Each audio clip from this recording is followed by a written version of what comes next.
Back at the GT project, and Lucy's putting the anti-seize on the motorcraft plugs, which are the original for this vehicle. And I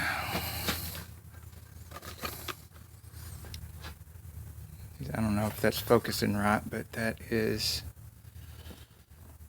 the AGSF 32FM, which the FM means they're the fine point platinum. See, the electrode is very fine.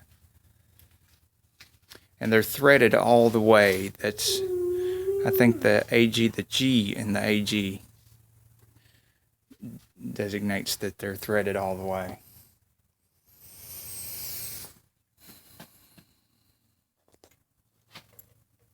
Okay, now the spark plugs are countersunk in there. So we have a little tool that holds onto the spark plug. So you can reach down in there and get it started finger tight. And you can see that Lucy's got the tool.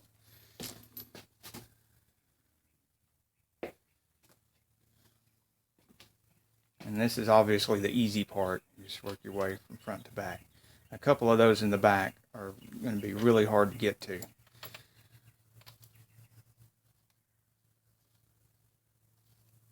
Just make sure that you don't get any dirt or grease or anything on the electrode.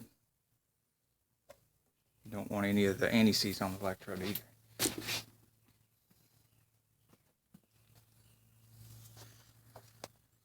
It's just basically doing this 8 times in a row. Now Victor's under there putting in the last of the starter bolts, because God knows I ain't going to. And don't forget to get all your tools while you're already under there, because if you don't, you gotta go back and get them. Just like he just did. Ha ha. Okay, on one of these last 2 plugs on the passenger side that are real hard to get to, it's really easy to get straightforward right into those holes. But this one, where your fuel lines are, you've got to drop your socket down in there on the plug, then put your swivel attachment in there, then run your extension between the 2 fuel lines to get in there. And of course, when Lucy was putting the plugs in, she tightened them finger tight. We're just putting the final tightening on them. And I use a shorty. Now, if you don't have a lot of experience in this, you should be using a torque wrench. But I use a shorty handle so that I can't put too much pressure on them. And then I don't even grab the total end of the handle, because they don't take that much torque. And that's nice and tight. Now, when you're pulling up out of here, you got to do something similar to the opposite. You get your plug part way out of there, and then you got to reach down there, pull it off the tip so you can escape. That stuff makes me mad. Now, this back one is the worst one at getting your plug actually in there. So we use another insert that we made from an old plug wire, and it's a lot more flexible to put the plug down in there and get it finger tight. That's why I have a little tail on here so you can grab hold of it and spin it to tighten up finger tight your plug first. Then we're using the same setup we did on the other hard to get to hole with the swivel joint. But even though this hole is harder to get to, it's actually less complicated for the final tightening than the next to last hole. Because once you got your swivel on there, I never get it down in the little hole. There we go. Down in the hole, get it on the socket,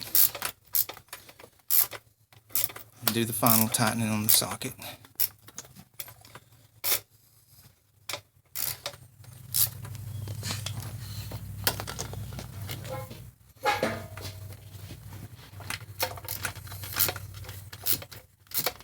Notice I had to push the dipstick tube a little out of the way to get the right angle.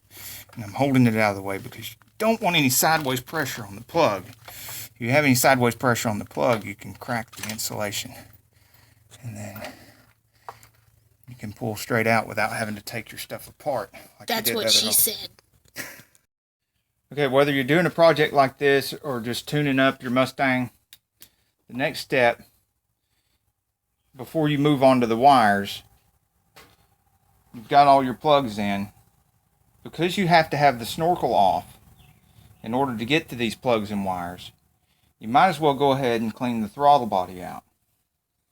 Now, this won't be getting done on every tune-up you do on every vehicle, but sometimes it will and sometimes it won't.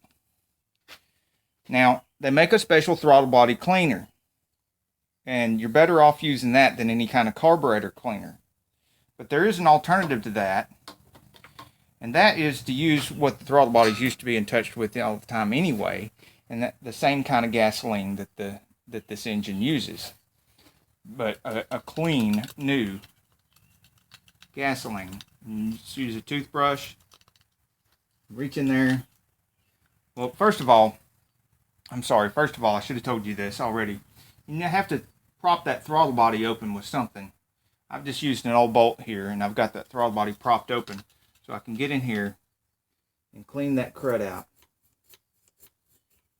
Mostly accumulates right around where the butterfly is.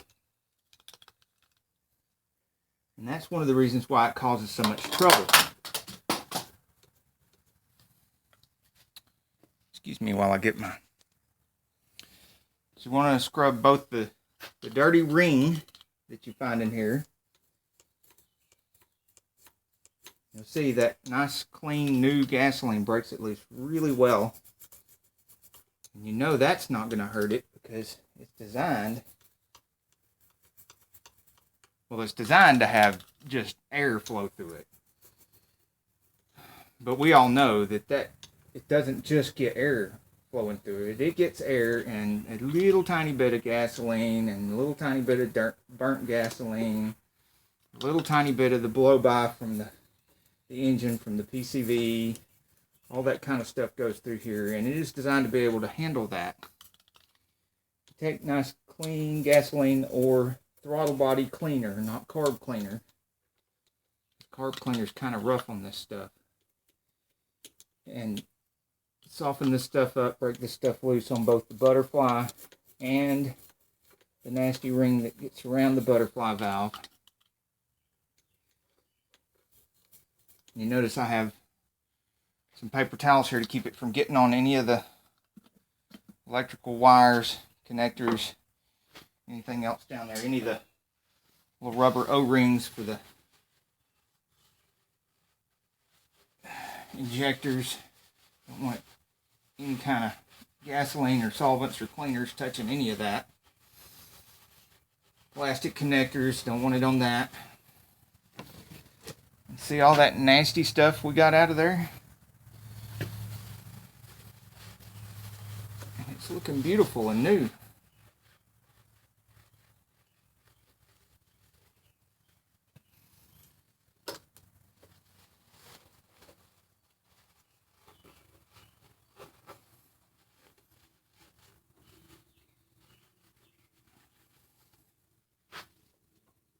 Final look in there. It's looking very clean.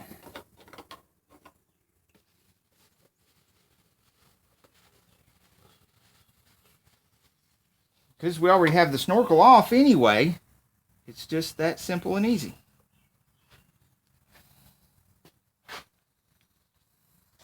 Now we can move on to the wires. Oh, one more note on this. If you insist on using a spray, and you still don't want to spend the money on the throttle body cleaner, but you don't want to spray something like carb cleaner in there, you can use a tool like this, which allows you to put whatever solvent you want in here, including gas, which I'm not saying to do that, because you put gas in here and you spray that, once it's atomized, gasoline is very, very flammable. But I do that, and I use it like that because I'm always burnt, bruised, and bleeding. Now I like to take the new wires, which there's the part number for this particular 4.697 in case you need it. I like to take the new wires and lay them out to where I can see exactly which length and put them in sequential order by length. And the old wires, which I have marked, I lay them out where I can see the length. Pull them out to the sides and see the length. And I make a little cheat sheet with the firing order. And these, of course, being the coils, and these being the cylinders with the flywheel at the back, oriented the same way the engine is. So I can double check as I put the wires on one at a time and make sure that the last person that was here didn't put one in the wrong place. And if you ever see a little tab like that sticking up from behind the battery, hidden behind the battery, and you pull on that and find that it's a cheat sheet, if you want to know if it's mine or somebody I trained, look on the back. You'll see my signature if it's one that I worked on, or the signature of somebody I trained. So we're about the halfway point with the wires right now. And just like any other vehicle, we just go one wire at a time. And like I showed you with laying them out by length, I start with the shortest one first and work my way through the next shortest one to the next shortest one to the next until I get to the longest one, and then I'm done. Well, now this is the 5th wire, and I just lay them here, take the new wire and lay it here and find out which one's the shortest one to go with this shortest one, and so they're about the same length, and find the correct one, which this one went to cylinder number 6, and I verified that that is what it's supposed to go, and take that one off and route this new one exactly the same where that other one was. And of course, the little dielectric grease.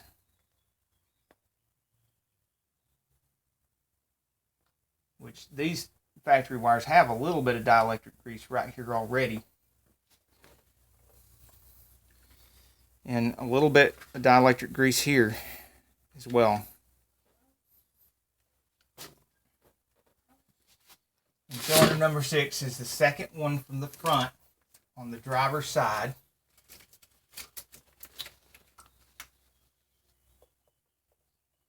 Get that down in there good. And when you put it down in there, make sure you turn to where your wire is coming out at such an angle that the wire is not touching anything like the fuel injector or anything like that.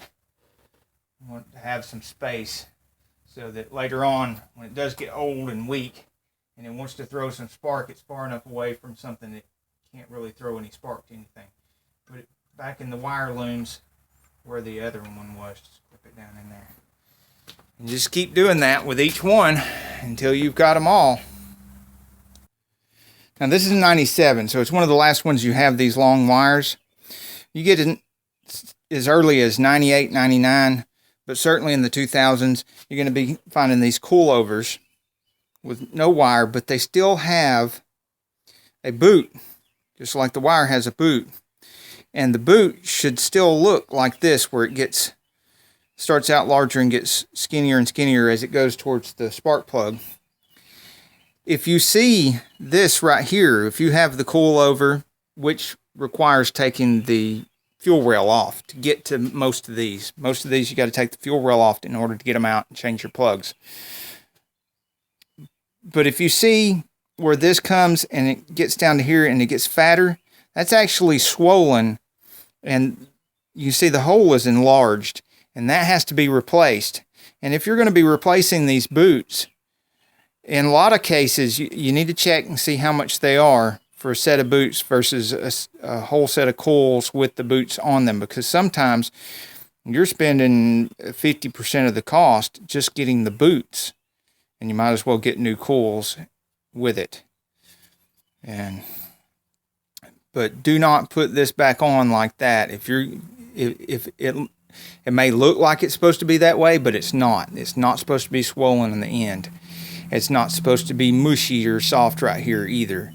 It's supposed to be fit nice and tightly around the end of the spark plug and keep that spark from being able to travel between the boot and the spark plug installation down to the metal part of the spark plug. Alright, so now all the wires are on there. You'll notice we used the 8mm wires. You can get 7mm wires for this. They are a little bit cheaper, but it's not worth it. Let's get the 8mm wires. Snorkel, air cleaner, and everything's back on. If the air cleaner's dirty, you need to replace that too. And your tune-up's not complete until you check all your fluids. Make sure you check your antifreeze while it's cold. Should be cold by now if you've been working on it doing the tune-up. Check your power steering fluid. Power steering fluid level will go up a little bit when it's hot. And check your brake fluid. Check your engine oil. And check your transmission fluid. Do that on every vehicle. You might as well look at your wires going to and your connectors going to each one of the injectors to see if any mice or rats have been chewing on anything. Check all your heater hoses, your coolant hoses, especially if you find something low. If you find anything low, go looking around for a leak. This ain't the kind of stuff that just evaporates. If your brake fluid's low, check your pads. See if your pads have got some wear on them, because as the pads wear, fluid goes in behind the piston to fill in that space. That doesn't mean you don't need to top it off. If you're doing it for a customer, it's not your vehicle, you still need to check these things, even if it's not part of your checklist for your tune-up. Because people now, well, even as far back as the 80s, assumed that if they pay somebody to do a tune-up or even an oil change, that they've checked all the fluids and the fluids are topped off. And you still need to find out where that fluid's going, so you can look and see where it went to and find out and let them know how much it would cost to fix that.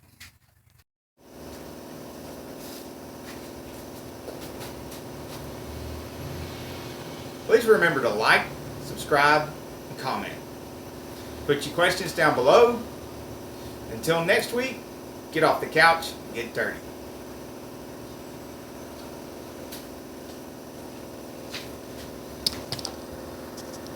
Subscribe and share our videos. Remember, sharing is caring.